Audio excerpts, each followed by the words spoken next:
Cae la tarde y en un rincón de la ciudad, en un pequeño jardín, alguien cuenta una historia, reflexiona en voz baja o conversa, paseándose bajo los árboles. Es hora de volver a casa, bajar la velocidad y darle tiempo al tiempo. Christian Warnken nos abre la verja de su jardín para que respiremos aire puro y oxigenemos el espíritu. En Pauta, aquí comienza Desde el Jardín. Una presentación de Vida Cámara, empresa de seguros de salud y vida de la Cámara Chilena de la Construcción. Y en sus 100 años, Fundación Irarrázaval. Lo esencial de toda exploración será volver al propio jardín y ver las cosas por primera vez. Decía el poeta T.S. Eliot. Queridos y queridas radiovidentes, los saludo afectuosamente mientras estoy abriendo la verja de madera en mi jardín. Me están escuchando algunos por Pauta, Radio Pauta, por pauta.cl, también por Spotify.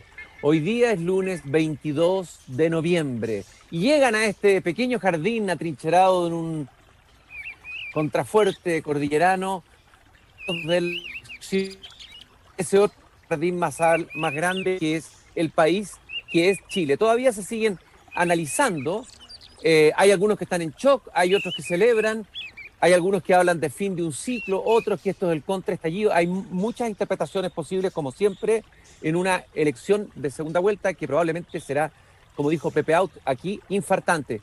Y para darle un poquito más de espesor a la reflexión y más allá de los expertos politólogos, que hay muchos hablando en este momento en distintos medios de comunicación, vamos a conversar con un escritor, con un cronista, Rafael Gumucio, quien ha estado ya antes aquí en el jardín. Rafael, muchas gracias por regalarnos un poco de tu tiempo para conversar juntos en mi jardín.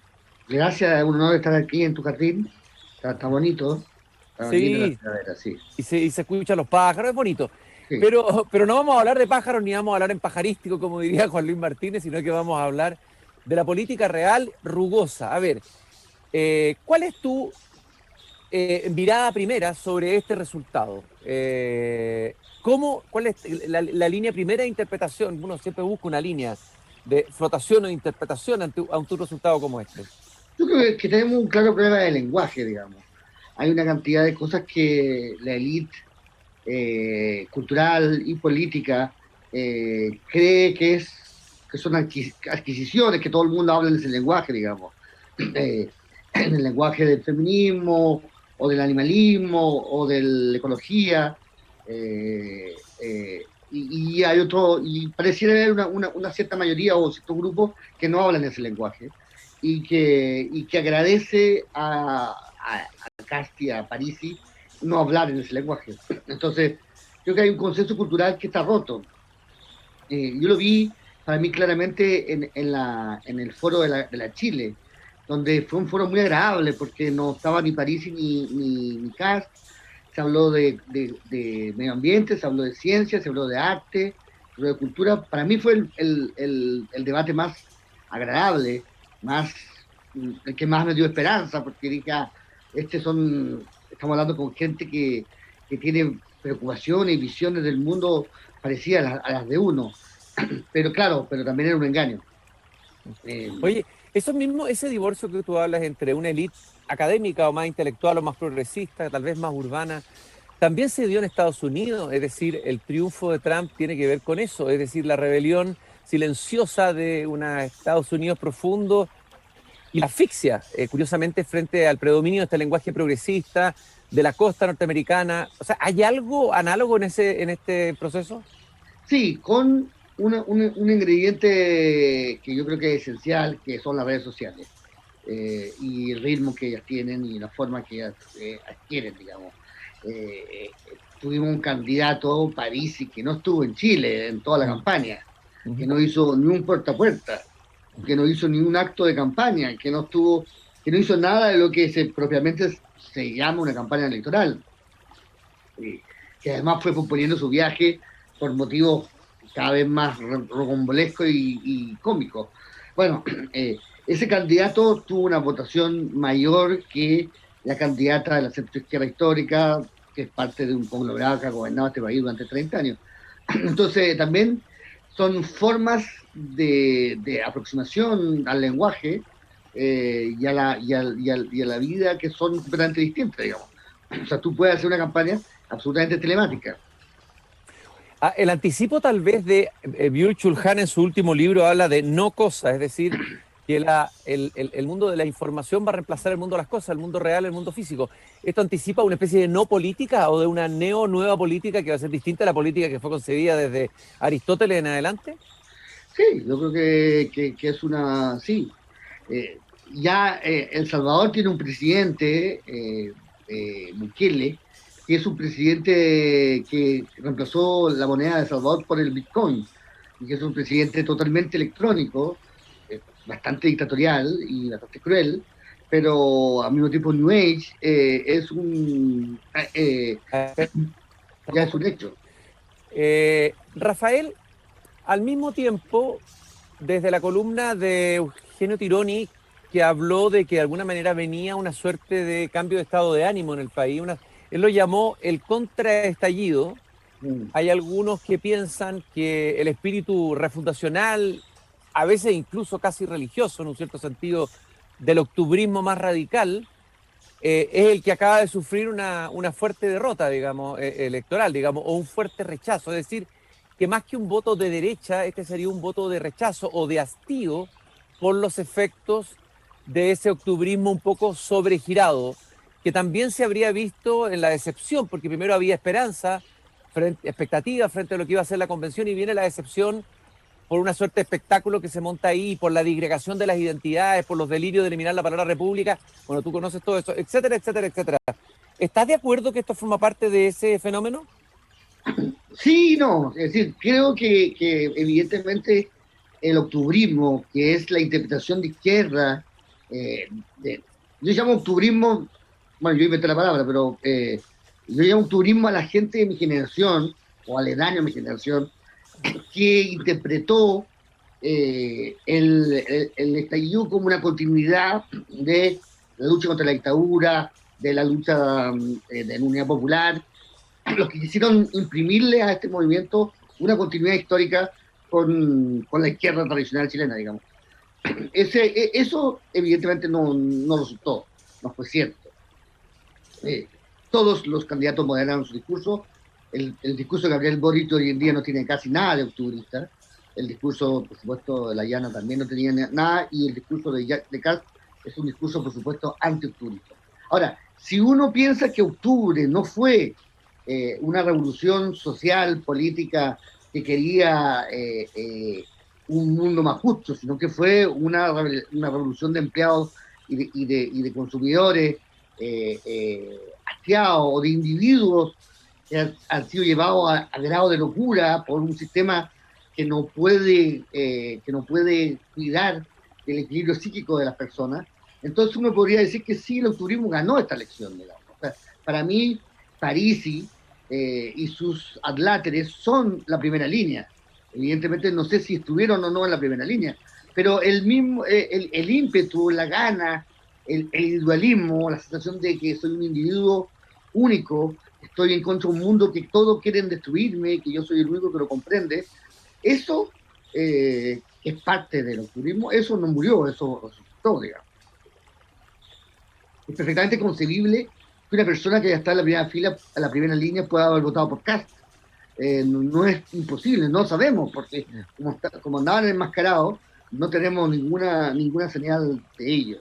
Pero que la lista del pueblo termina en el partido de la gente, me parece que es bastante indudable que hay una continuidad entre ambos.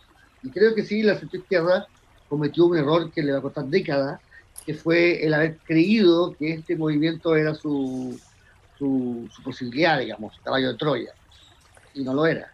Tú apoyaste explícitamente un poquito antes de la elección y enviaste una columna muy interesante en que apoyabas porque era razonable de tu punto de vista y más convincente la candidatura de Yanna Proboste. Me gustaría un autoanálisis porque no veo una autocrítica profunda de esa centroizquierda y veo difícil que pueda rearmarse si no hace una autocrítica real frente a un resultado tan malo.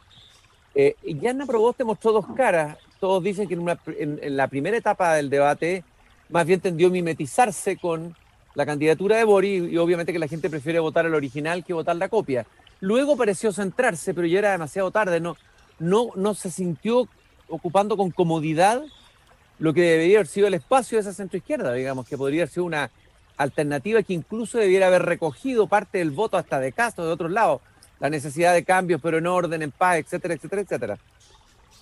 Sí, yo creo que fue un error, por ejemplo, el haberse comprometido con los retiros, con el cuarto retiro. Creo que tanto la amnistía a los presos de la revuelta como el retiro fueron errores que cometió la candidata, que fueron errores que creo que son fatales en este caso. Era difícil saberlo, porque cuando entró en carrera, decir que un candidato de centro izquierda se podía oponer a los retiros y se podía oponer a la libertad de los presos de la revuelta era un suicidio. Pero hay suicidios que te permiten resucitar, digamos, en política. Yo creo que aquí había sido muy bueno suicidarse de entrada y para resucitar después. Pues yo creo que fueron dos errores fatales. Creo que uno de los errores fatales que tiene la centroizquierda o la izquierda de hoy es esta especie de lista de supermercado, en que ponen una cosa y después otra y otra. Entonces, por ejemplo, tú estás por la igualdad entre hombre y mujer, sí. Estás por la justicia social, sí. Estás por los impuestos a los super ricos, sí. Estás a favor está en contra de la presunción de inocencia, es que no tiene nada que ver, no entiendo por qué ponen en la misma lista cosas que no tienen nada que ver, digamos. Estás por jamás, no, estás por, no sé. Entonces, esas listas son muy, muy, muy peligrosas y muy complejas. Cuando la izquierda pierde sentido común, entonces la derecha gana ese sentido común. Siempre vuelve a estar presente lo que fue el 70-73, o sea, aunque se quiera o no, en ambos candidatos, en ambos discursos, pueden aparecer ya pasado 30 años, 40 años y sigue penando esa grieta política del 73. Hay algunos que dicen que Jasna Proboste cometió el mismo error de Tomic, es decir, Tomic no se diferenció, más bien se fue acercando al gobierno y al programa de Allende, o sea, al estado de ánimo de la UP, en vez de buscar un espacio propio, y que eso le valió la derrota. Y que por otro lado, la UP, en este caso sería la prueba de dignidad, pero en versión más chica que la UP, cierra toda posibilidad de armar una coalición más amplia, al quedar un poco atrapado Boric ahí con el PC, tal vez con el PS, pero una alianza que no le da para ofrecer gobernabilidad al país. Sí, pero lo UP era algo muy distinto. Primero, Allende tenía un sentido de la continuidad histórica, un sentido de ser parte de una tradición que era muy importante del allendismo, digamos. En su discurso en la ONU resalta que el Congreso haya funcionado casi de manera ininterrumpida desde el siglo XIX. Resalta que las constituciones en Chile son reformas de constituciones anteriores, digamos. Entonces, resalta exactamente la idea de que Chile no hay una continuidad histórica. Y por otro lado, Allende tenía un proyecto revolucionario, estoy diciendo contradictoriamente, creo que era un hombre continuista con un proyecto revolucionario de verdad. No creo que Boris tenga un proyecto revolucionario de verdad, para nada, creo que es un proyecto reformista, bastante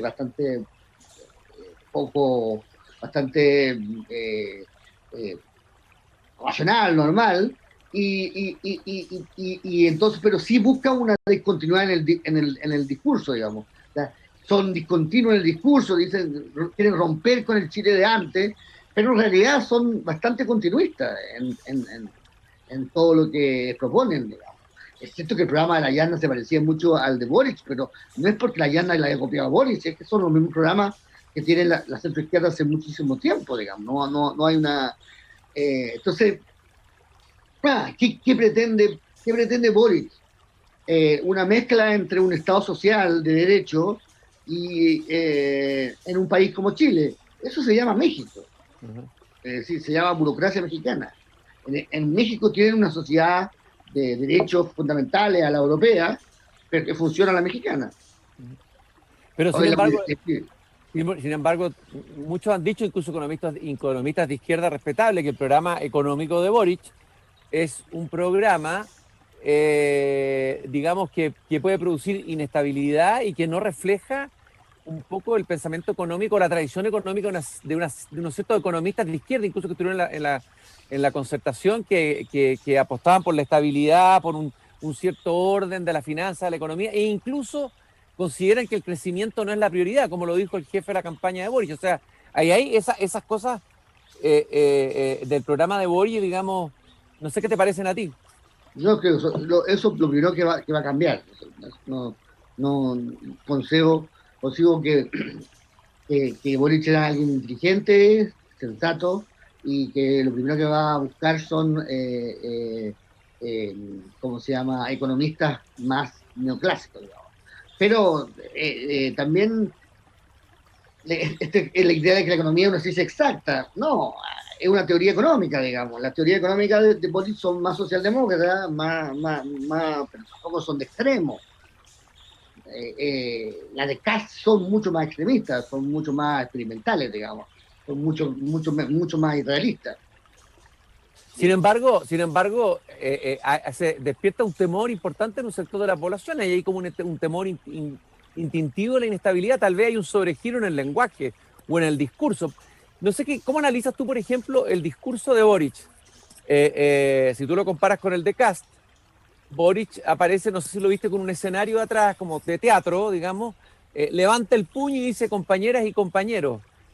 ¿No te parecía que él debía convocar a algo más amplio que el voto ya duro que tiene, digamos, el voto de la izquierda más radical, o Frente Amplio o PC? Sí, pero el de Kast también fue igualmente identitario, digamos.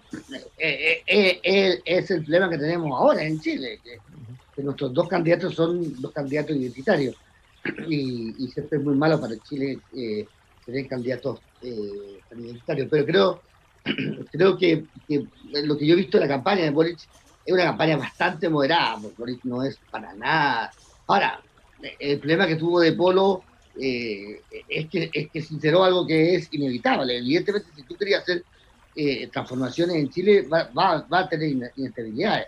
Lo que no dijo de Polo es que si tú no haces transformaciones también va a tener inestabilidad, porque este es un país que está en una crisis gigantesca, política, económica, social, y la inestabilidad no es algo que uno pueda controlar, digamos.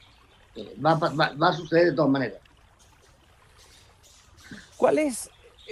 A ver, algunos dicen que efectivamente la movilización de octubre fue una movilización que tuvo que ver con un frenazo de la economía. Es decir, el sistema económico, tal como estaba planteado, funciona con un crecimiento del 5 o 6%, pero cuando hay decrecimiento, estancamiento, y como que es una droga que se quita y sale el aullido del dolor. Y que ese movimiento, esa gente que salió a la calle, más bien representaba lo que tú decías al comienzo, el individuo, que ya cambió porque el país cambió, digamos, el individuo moderno chileno, más que alguien que está pidiendo una refundación tal como lo había leído la izquierda. O sea, que habría una hermenéutica más de la izquierda del estallido que habría fallado. Si esa hermenéutica ha fallado, Boric participó de esa hermenéutica, el Frente Amplio también, tendría que cambiar un poco el diagnóstico, la mirada, para poder ofrecer algo hacia el futuro, digamos, distinto que simplemente lo que ya se leyó.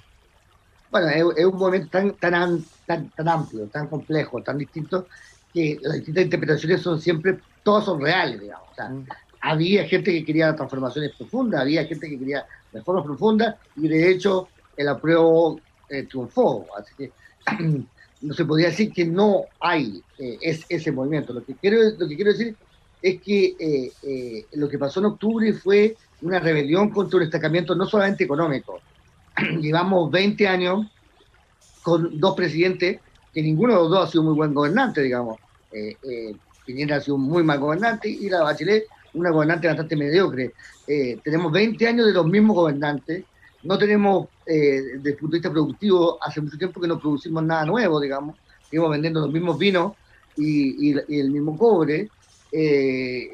Estamos estancados culturalmente, estancados políticamente, estancados moralmente, estancado intelectualmente, y ese estancamiento se dio justo en un momento de fuerte inmigración, que también fue un momento en que los chilenos no reconocen su lugar, no reconocen su hábitat.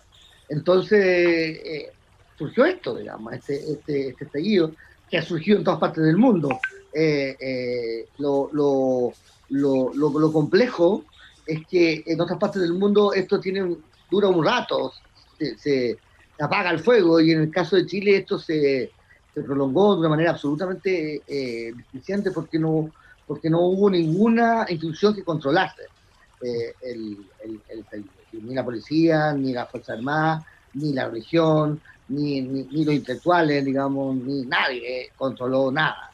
Y bueno, tuvimos que tragarnos eso. Ha sido bastante duro. Ahora, yo siempre he sentido, y ayer se probó, digamos, se comprobó, que Chile nos seguía siendo un pueblo de gente de sentido común, bastante moderado, bastante cívico, bastante gentil, y que está dispuesto a hacer la cola durante 3 horas para ir a votar. Así que eso yo siempre pensé que existía, digamos. Oye, Rafael, acabas de hablar de un estancamiento moral y un estancamiento intelectual. Me gustaría que profundizaras un poquito en eso. Yo creo que bueno, está la destrucción de todas las instituciones morales que tiene Chile, digamos.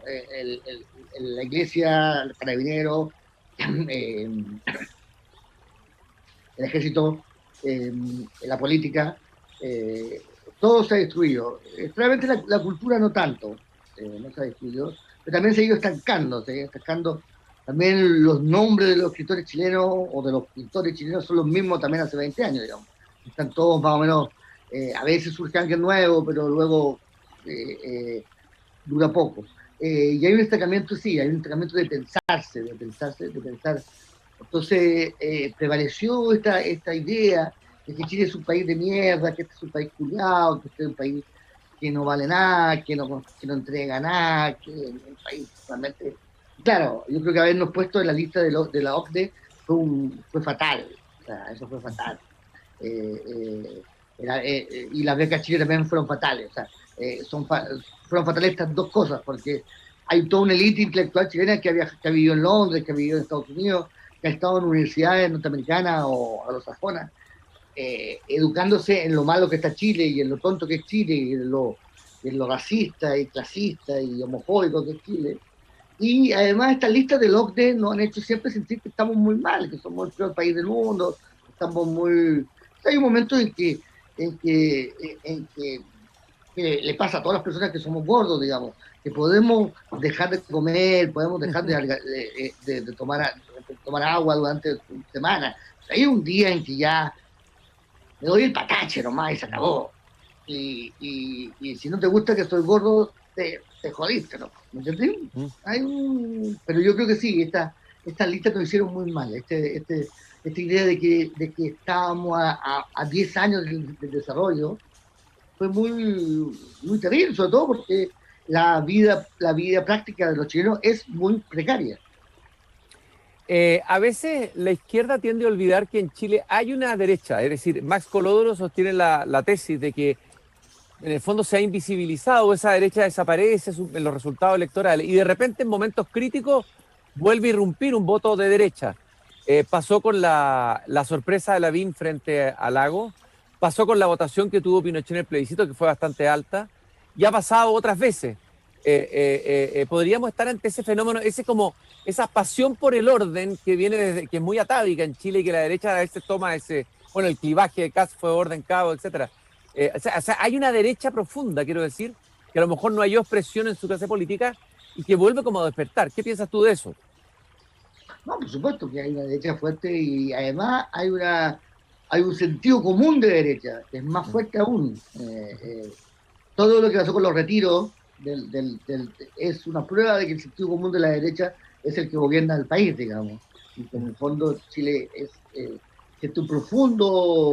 está profundamente imbuido de este neoliberalismo. Pero yo creo que para la derecha lo de Kast es pan para hoy y hambre para mañana. ¿Qué pasó un poco con Trump, pasó con Bolsonaro? La derecha, cuando se empieza a vender a un extremo, que también pasó con los nazis en Alemania, digamos, cuando la derecha se vende a un extremo y cree que puede manejar a estos títeres que cree manejar, al final termina siendo manejada por estos títeres. y lo que pasó en el Partido Republicano en Estados Unidos ha sido dramático, ha sido una tragedia, digamos. Ese partido ha perdido ningún arraigo en la élite intelectual, porque quiero decirte que al contrario de lo que te decía al comienzo, ver a Sichel en el debate de la Universidad de Chile también era algo que a mí me pareció muy tranquilizador. Es decir, ver a alguien de derecha, abiertamente de derecha, hablar de derechos humanos, hablar de derechos de la mujer, hablar de cultura, hablar de ecología, me parecía, este país puede tener una oportunidad, puede tener una suerte, porque en estos temas de izquierda tenemos gente de derecha y eso es bueno, porque también creo que hay que escuchar lo que la derecha dice en esos temas. Pero lo que pasa con Castro es que Castro no está en esos temas. O sea, no es parte del consenso de la Universidad de Chile, no es parte del consenso intelectual de los intelectuales. Ya, pero ese consenso también tiene el peligro de la unanimidad, es decir, hay derecho, e incluso en la cultura es bueno que existan conservadores, como existía un Jorge Luis Borges en literatura. Y te pregunto lo siguiente, tú comparas aquí a Bolsonaro y Trump, pero ¿no estarás haciendo ahí una caricatura extrema de Cast? Así como al revés se puede hacer una caricatura de Boric. ¿Es igualmente a Bolsonaro? ¿Es No. ultraderecha o no será más bien un conservador de la línea de Guzmán, digamos, un poquito ayornado, o de la UDI, de lo que fue la UDI en un momento o sea, no es el discurso fascista de Bolsonaro tan radicalizado, ¿no es cierto? Pero pasa un poco lo mismo que pasa con Boric. Yo creo que sí, que Castro es un hombre de la UDI popular, digamos, de la UDI de Longueira, eso es lo que es. Pero todos sus seguidores y todo lo que hay detrás es de extrema derecha. Es decir, están en las cloacas del pensamiento humano, digamos. Cosa de ver los bots de Cast, de mirar por YouTube, de mirar en las redes sociales lo que rodea, y realmente te espanta, digamos. Hay personas, yo siempre he encontrado muy ridículo que digan que Cast es nazi, pero que hay nazis detrás de Cast, eso es innegable, y que Cast no lo niega, ni niega el pan y el agua, también es cierto. Entonces, no es Bolsonaro, no es Trump, pero sí es un retroceso para la derecha, digamos, un retroceso histórico, político, de una derecha que porque claro, yo puedo encontrar que todos estos temas feministas, ecológicos y todo, carecen de la seriedad que me interesa, pero me interesa que se hable también, ¿me entendés? O sea, yo prefiero un país donde exista la idea del calentamiento global, que un país donde no exista, digamos. Me parece que los antivacunas y toda esa gente no caben en mi visión de la política. Y lo mismo con la dictadura de Pinochet. Creo que fue muy difícil conseguir el consenso de la derecha de que la dictadura de Pinochet no era algo permitible, y creo que en eso vamos a retroceder evidentemente muy luego. Ahora, esto el retroceso, bueno, es una ley de la física. Cuando tú estiras mucho el chicle a un lado, obviamente que produce un retroceso, digamos. O sea, también hay una responsabilidad de una izquierda radical que fue un poquito... A ver, lo que te decía yo recién, se fue imponiendo, yo por lo menos lo sentí, una especie de unanimidad e incluso de pulsión totalitaria dentro de la izquierda, porque se habla del fascismo de Cast, pero yo vi también fascismo callejero, o sea, pulsiones, por decirlo así, pseudo-fascistas en un sector más radicalizado a la izquierda. O sea, ¿cuánta responsabilidad hay en una izquierda radical en que finalmente se estire el chicle para el otro lado, como una especie de reacción, como pasó con la Revolución Francesa, ¿no? Que cuando llega al extremo produce la contrarrevolución, tiene un nombre específico en la historia. La restauración. Claro. Sí, pero yo también creo que esto se debe mucho a las redes sociales y a su necesidad de tener contenidos que son chocantes, de tener contenidos que son violentos, de tener contenidos que se distinguen. La red social que yo más uso, que es Twitter, necesita al día, cada día, 2 o 3 escándalos de importancia, y eso no es sostenible en la vida real, porque en la vida real a uno no le pasan 2 o 3 cosas escandalosas y tremendas en la vida. La vida de uno le pasan algo escandaloso una vez cada 2 meses, digamos. Pero esta vez, y el ritmo de esta campaña ha tenido mucho que ver con esto. Entonces creo que también las redes enfatizan tanto a la izquierda como a la derecha los discursos claros, los discursos evidentes, los discursos sencillos, los discursos que caben en pocas palabras y que chocan y que impactan. ¿Crees tú que es posible, o sea, crees que la centroizquierda ya murió con esta elección, digamos, entró en la zona de la irrelevancia política, o crees que tiene un futuro, una centroizquierda democrática, reformista, no sé, amarilla, está ninguneado el nombre amarillo, el partido que fundó Patricio Fernández? ¿Le ves algún futuro o crees que va a quedar subsumido por el Frente Amplio? ¿Cómo lo ves eso? No, en cifras ganó la centroizquierda, digamos. Entonces, si sumamos a la Yarna, más, bueno, algunos votos de Sichel, que son de centro, más los votos de Marco, y más algunos votos de Boric, y la centroizquierda, o sea, la gente que es de centro-izquierda, digamos, la gente que es de centro, pero que quiere alguna reforma, algunos cambios, siguen siendo mayoría en Chile. No. Claro, pero no hay un referente que sea capaz de darle una herida política a eso. Bueno, ese es el problema, pero no nos engañemos. Kass sacó el 28%, Kass no salió del grupo de Kass, digamos, no ha salido aún de su universo. Lo que sí pasó es que la centroizquierda estaba muy dispersada, digamos, y la verdad es que al final en los últimos días de la campaña, los discursos de todos los candidatos, desde Boric hasta, bueno, tenemos a Arteta también, porque eran muy parecidos, digamos, casi iguales. Entonces, todos se fueron yendo hacia el centro, y ese centro político sigue siendo la fuerza política más grande de Chile, digamos, la más importante. No hubo un candidato de izquierda radical que tuviera éxito, mira Artés, o sea, y Marco Enrique terminó siendo un discurso totalmente de centro.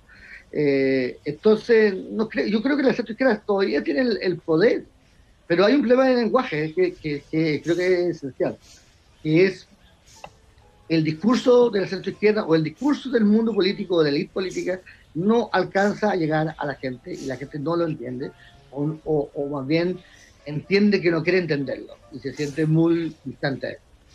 Oye, Meo habría sido un líder interesante para una nueva centroizquierda, ¿eh? No fue su momento, digamos, hay un desfase, pero ¿cuál es tu evaluación de Meo en esta pasada?